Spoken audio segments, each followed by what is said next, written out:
চলুন আজকে আপনাদের সাথে শেয়ার করব দুনিয়ার সবথেকে সহজ ও মজার আচার।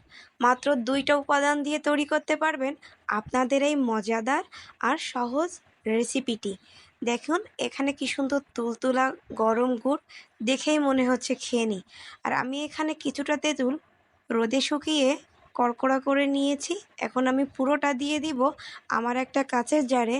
আর হ্যাঁ, কাচের জারটা কিন্তু খুব সুন্দরভাবে শুকিয়ে নিতে হবে। তার ভিতরে দিয়ে দিলাম আগে থেকে গরম করে রাখা গুড়টা। আপনারা যদি মনে করেন যে গুড়টা গরম না করে একসাথে দিয়ে দিবেন, তো একসাথে দিয়ে রোদে রেখে দিলে আপনাদের আচারটা কিন্তু রেডি হয়ে যাবে। যেহেতু আমার এখানে একটু রোদের সমস্যা, এজন্য আমি সুন্দর করে গুড়টা একটু গরম করে নিলাম। আর যেহেতু আচারটা আমি রাত্রে বানাচ্ছি, এই কারণে আমার আর রোদে দেওয়ার কোনো অপশন ছিল না। তো গুড়টা দেওয়ার পরে তেঁতুলটা সুন্দর করে একটা স্পঞ্জের সাহায্যে এপাশ ওপাশ করে উল্টে ঘুটে নাড়াচাড়া দিয়ে আমি রেখে দিব।